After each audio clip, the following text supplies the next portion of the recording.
Today we're talking about the developmental approach to teaching writing. We're not talking about the entire concept. If you are interested in the full course, I am busy putting a course together, and there will be within a very short time a very comprehensive course online about how you can, from a developmental point of view, help your children learn what the basic skills they are that are needed before they start writing. And so if you look at the slide here, there's a QR code, and there is a bit.ly link at the top there that will show you where the full course is. But for right now, I'm creating all these little mini video clips to talk about practical suggestions, very highly practical suggestions. I'm not going through the reasons for why we're doing this or the developmental aspects. I'm really just showing you some practical things you can do with your children. And so today what we're talking about is the importance of kinesthetic developmental drawing. So long before children are holding a pen or a pencil and doing these really tiny intrinsic movements of their hands and very finely controlled movements and actually writing, creating shapes that actually have meaning. So shapes that have meaning and that form letters, and then letters that form words, are cognitively and motorically exceptionally complex.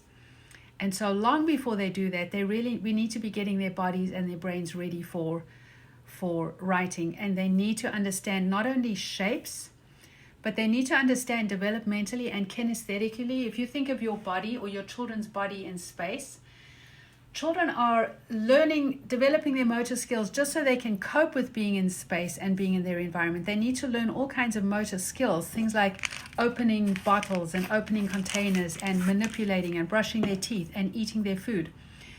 But they also need to be able to learn what their body is in space. So they need to learn what up is and down is, and not just vocabulary in terms of their vocab and their speech, but they need to have this internal sense of what up is and down is, and be able to draw a line going down. And a line going down in my body space right now is very different than a line down on a piece of paper. Because if I have a piece of paper and I'm drawing a line down, I'm essentially drawing from away from my body, close to my body. And for younger children, conceptually, those are two different things. So I do want to talk to you about kinesthetic drawing. And again, I want to show you some practical ideas.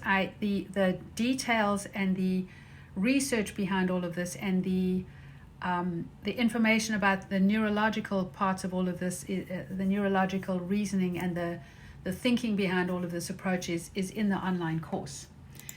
I know that some of you watching this have been in my webinars and you've been using some of my program. If you are using any of these strategies with your students, and if you are interested in not only learning from what other people are doing, but if you're interested in showing what you're doing with your students, which I would love because I feel like we can all learn from each other, please just join our international working group. There's a link up here on the slide, and there's a bit.ly code. So just show your camera on that code and it should take you to this Facebook group. And you can learn more about the Facebook group and what the benefits would be to you, and also benefits to other people. Because if you're doing this with your children, please share and show what you're doing. With or without your children's photos or videos, we can certainly have parents sign release forms and sign permission to be showing their children in training sessions. But the training that I do is all for teachers and therapists and educators and people that are interested in helping children. So I would love to have you share some of your information. And then all of that information is going into these on-demand courses, which you'll find on my website with that link right at the beginning. So today I'm talking about one very small aspect, and I'm going to talk about some practical ideas. In the course, I talk a lot about the 10 different stages. These are just stages that I've put together. This is not something that is some course out there that I'm talking about. It's ideas that I've put together as 10 stages, and I talk about that in a lot of detail in my online course. But today, let's talk about pre-writing forms and shapes. And what I did was, I do have a lot of content that I've created to support these ideas. So for pre-writing forms and shapes, I think children should be doing a lot of drawing in the air. One of the first things I think they need to be doing is drawing in the air. And the reason that I think they should be doing that is because, as I said, if you're talking about a line down, if a child can reach as high as they possibly can reach, tiptoes up as high as they can go, and then if they can go all the way down to the floor, and I'll take my camera with me, reach all the way down to the floor as far as they can, then that is giving them a very good sense of their body in space with a long line in the air that's literally as big as their body can be. And then if you look at lines from left to right, if they are drawing a line in the air from left all the way here, reaching over, I'm even going to get out of the camera here. So if they're reaching all the way over and then they're drawing a line and then they're reaching all the way to that side, what you're getting is that you're getting rotation of the body, you're getting crossing of the midline, and you're getting lateral flexion. And honestly, when you have young children that are developing their lateral dominance and they're developing, in terms of their brain function, they're developing hemispheric dominance, and they're developing the whole way that their body is developing motorically and neurologically, that in itself, rotation and crossing the midline and lateral flexion, as well as the reaching and changing body center of gravity, those are just fantastic developmental exercises for children. And I've got so many different ideas of how we can be working with children doing those types of motor activities. And we should be including rhythm as well, because if any of you have ever heard anything I've said, you know that I talk about rhythm constantly, because rhythm, the research has shown over and over and over again, the research is very, very strong that rhythm impacts brain development. Rhythm has a very significant impact on brain development. So, rhythmic air drawing, I've put some videos together online, and essentially these are neon images on the screen.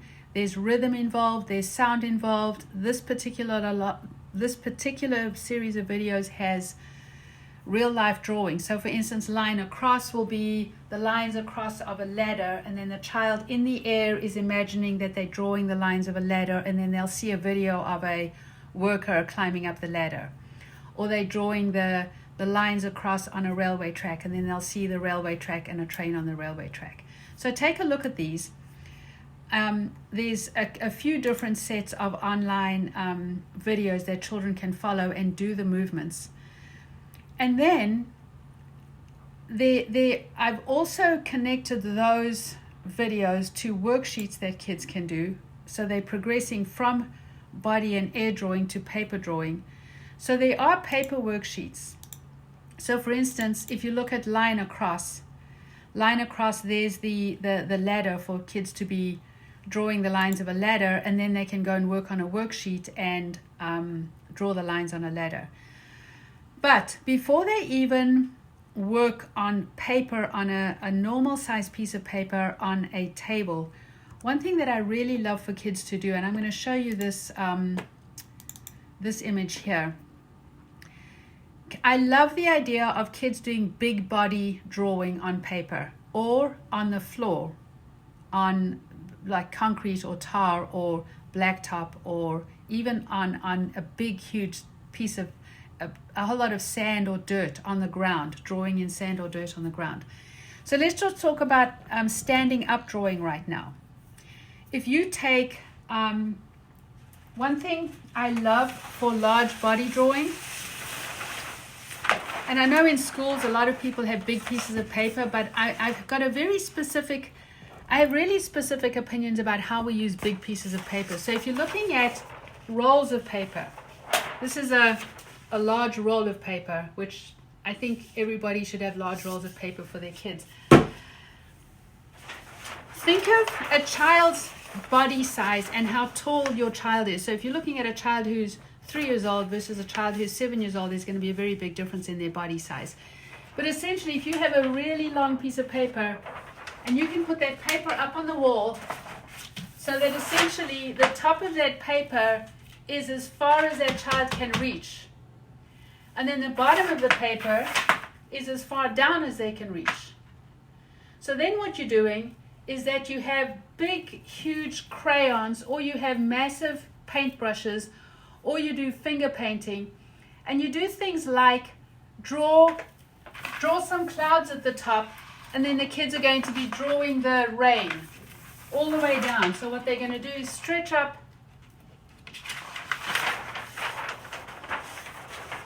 I'm going to move that so I can talk closer to you here. So what your kids are doing is stretching as far as they can possibly stretch, and they're on tippy toes and they're making their body as big as they can. And then they're going to draw down all the way and then crouch down as low as they can crouch. So they're drawing these very long lines on a piece of paper. So what I would do with our young kids from the age of 3 or so, or maybe even some 2-year-olds, but really from about the age of 3, is have them follow along with some of the air drawing videos with the rhythm, and they're drawing lines down and lines across and circles in the air. And I don't even call it a plus. We're not even really teaching them how to draw shapes. We were teaching them how to draw lines, and I guess they are learning shapes and circles and squares, but essentially they're just learning the control of certain types of body movements to get to specific shapes. So they can do, following along with the videos, then they can do these large, put paper on the wall, and then do large drawings on the wall. And even if you think of these long pieces of paper for line across, you can have the paper on the wall like this, and then essentially you really are looking at your children drawing lines across. And again, you make the paper so long as you can, so that while they're standing in one place, they're rotating, lateral flexion, leaning over, crossing the midline, going as far as they can from the one side, and then as far as they can to the other side. And I will say, when you're looking at children under the age of 6 or 7, it doesn't matter if they're using their left or their right hands to do the line down, or to do the circle, or the line across, or any of the shapes, because at that stage they're just really experiencing the concept of the internal feeling, the kinesthesia, the motor planning, that interoception, the interoception of the feeling of the movement. And so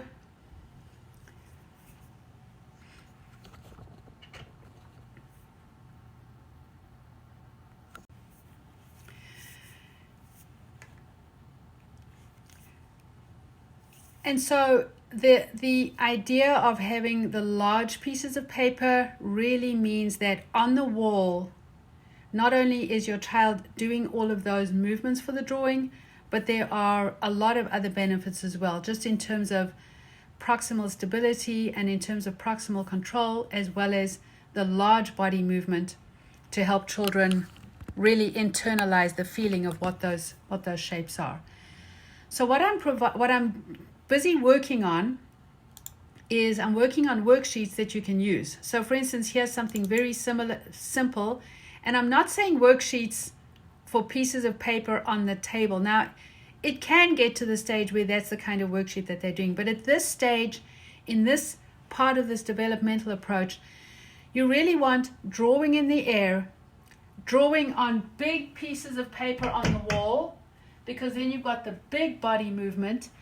Drawing on the floor, if you have sidewalk chalk and you're drawing rain clouds, and then you're drawing the rain on the floor, that conceptually and in terms of position in space and spatial relationships and body control, it's a great idea to go from long pieces of paper and drawing rain coming down and talking about the rain coming down. And kids can literally take not just crayons and markers, they can dip their fingers into gray or blue colored paint, and then they're making the rain with their fingers. So they're still drawing the rain coming down, but it's their fingers that they're using with finger paint.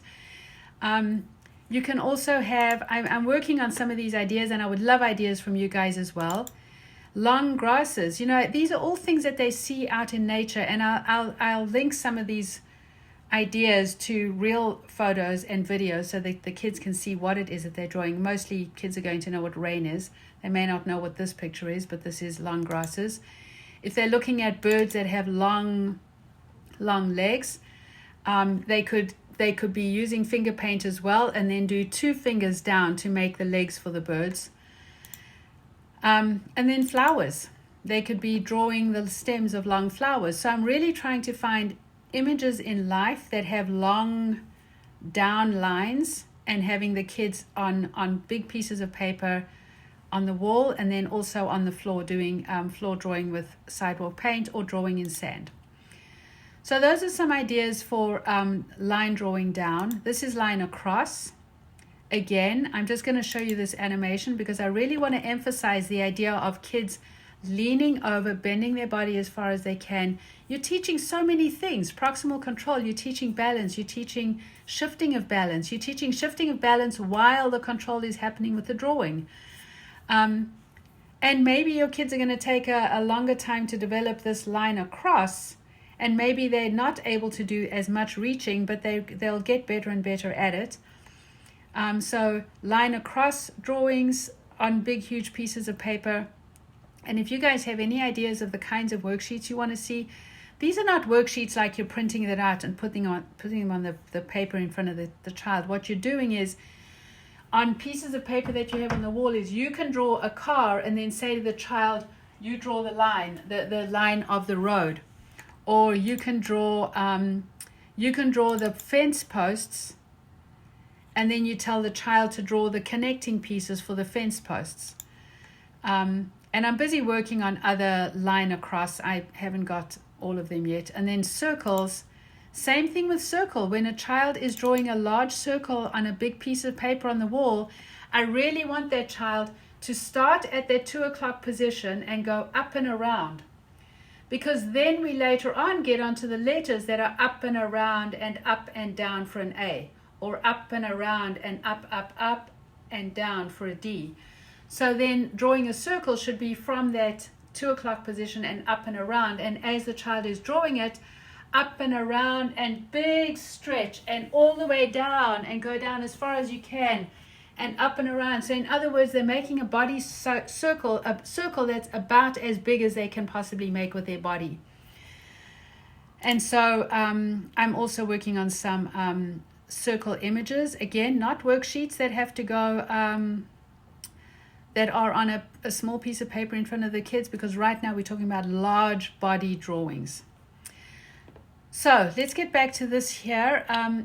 That's really all I wanted to talk to you about was I do have worksheets that can end up being, they could be ideas that are done on big pieces of paper. They're going to be a little bit more difficult, but essentially once they've gone through those phases of air drawing with watching the video and then doing the large body drawings on the wall and the floor, then they can get onto some of these smaller worksheets that are printed out on paper.